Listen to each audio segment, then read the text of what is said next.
Steve Harvey is fed up with everything and everybody, including Shirley Strawberry. He came out yesterday, made a public service announcement regarding the Strawberry letter that it was going to be personal. It was actually going to be about Shirley Strawberry, and that she was going to address all the issues that they have been quiet about. He was really upset about the released jail conversation that Shirley had with her ex-husband, Ernest, or he's, as he liked to be called, Ernesto.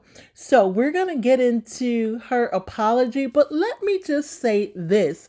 She did not apologize until the very end. And when she did so, it was like, well, because I work for you and I apologize and I ask for your forgiveness. But it was also kind of as if she was asking to not be fired, because Steve do not play. He have no problem with firing his employees that do him wrong. So guys, I want you to take a listen to her apology. Tell me what you think. I would love to hear from you. Now, do you think Steve is going to fire Shirley Strawberry, or do you think he will let her keep her job? What would you do? Comment below. I would love to hear from you. Now let's take a listen to the apology. We've ignored it. Ain't no more ignoring it, because on Monday morning, the Strawberry letter about to get real. This will be a real Strawberry letter, because the subject of this letter on Monday morning is, I didn't know I was going to be my own letter. That's right, Shirley. Steve and Shirley going to address all this out there. What got said, how everybody felt, what's going on, what we gonna do. The Strawberry letter gonna be as live as it's ever been on Monday morning. I bet you bet not miss this right here. Oh, I will be on it. Please know. And you're gonna have to comment. And don't just let it be my turn. All right, y'all. All right, Steve, I'm gonna just start by saying that my estranged husband is in jail. He's been in jail for over a year, since about right after the 4th of July of 2022. And recently, some phone calls from last year between he and I were leaked. And on those calls, you hear me saying you were winded going up the stairs at your home, and Marjorie looks at us as the help. And right here and now, I want to apologize to you and Marjorie for what I said. As much as I wish I could, I can't take it back. I can't. I said it, and I want to apologize. It was definitely not me trying to add to what you and Marjorie already have going on in your lives right now. But the fact that these tapes were released, it does seem like everyone is coming for you, I should say, at this time, including me. But in reality, the tapes have nothing to do with what you and Marjorie have going on. It was just me running my mouth in a private conversation, or what I thought was a private conversation. And again, I apologize. I feel terrible. I make no excuses. I said what I said, and there's no denying it. There's no taking it back. Back then, when the phone calls happened, I was trying to stand by my man, be supportive wife. I've been married to this man for 8 years. I had no idea that all this was going on with him. I had no idea. And the charges that he's facing are horrific. They are really bad. I for sure did not want your name mentioned in any kind of way associated with my mess. So I had to call you. I had to tell you. It was a hard call for me to make. But I called you. And I want to clear something up, Steve.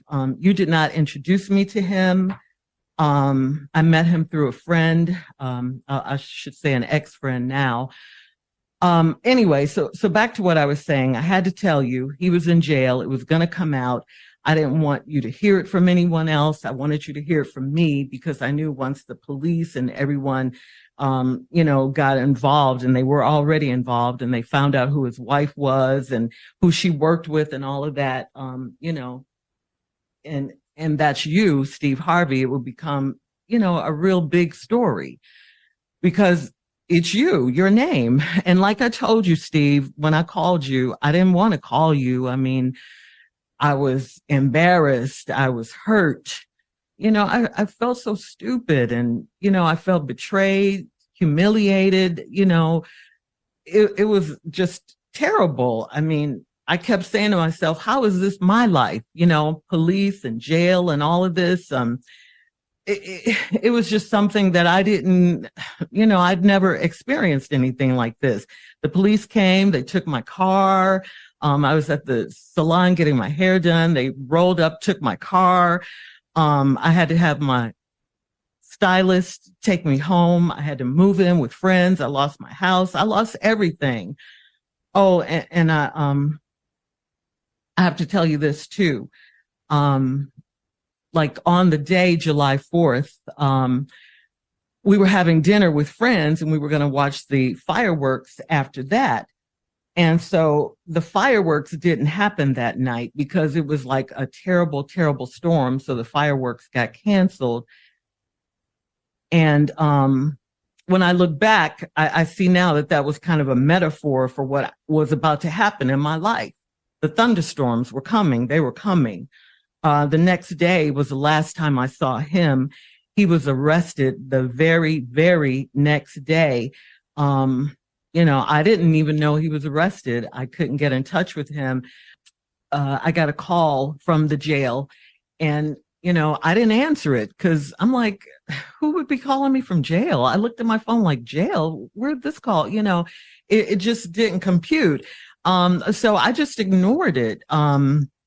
But he got word to me through one of his friends. They texted me that he was at Fulton County Jail. So the next time he called, I picked up, and that was him that had called earlier from jail. And, he told me what happened. I thought he would be getting out in a couple of days because that's what he told me. But of course, here we are a year later. Those days turned into weeks. The weeks turned into months. And like I said, I don't, this is just on and on. Every day is just something. And my life has just been a nightmare ever since. And it's still going on, Steve. I mean, I had no idea that those tapes would be released to the world.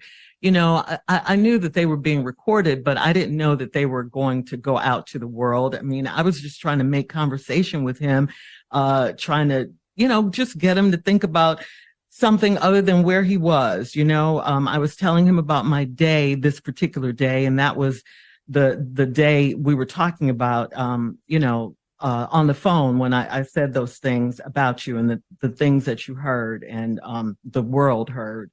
And cut to today, I haven't spoken to him in quite some time. Divorce proceedings are underway. And Steve, at this point, all I could say is what I have is my faith. If it wasn't for God, I probably would have, lost my mind or something in this instance. People don't see what happens when these mics go off. Who wants their personal stuff, their private conversations to go out to public? No one wants that. I mean, what could I say to you after this, happened? I was devastated. I mean, absolutely devastated. I mean, I thought of everything, I could lose my job. How could I face you? Everything, what I'm going through is what I'm going through, and I've been going through it for over a year. I just haven't spoken about it.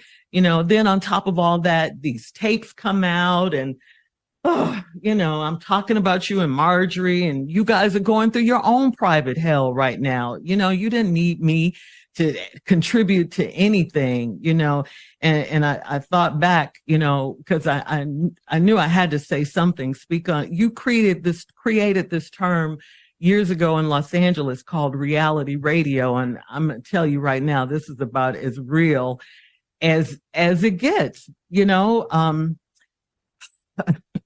Sure. And the reason I'm here before you now, I wanted to say it live on the radio, is because your name is in it. You know, we've been friends for a long time, Steve, and these jail calls were made public, and I wanted to give you and Marjorie a public apology and to ask for your forgiveness publicly. I just wanted to have a real moment with you. And, you know, I have to tell you, I've been coming to work every day because, you know, it's my only safe haven right now. It gave me a place where I could still be myself and forget my troubles for a little while, you know, and just, you know, do my job. You know, I want to thank you guys. I want to thank you, of course, Steve, Tommy, Junior, and of course, my girl Carla, you know, for the space and the grace that you guys have shown me. You know, this is a very difficult time in my life, is if you can imagine. You know, I love you guys. We're family, and I thank you. And I just want to thank everyone. I'm just trying to live. I'm sorry for what you and your wife are going through right now in your life. And I hate your names were dragged into my drama because you certainly don't deserve it. Please don't forget to like, comment, share, and subscribe, and hit that notification bell so that you are made aware of each and every upload.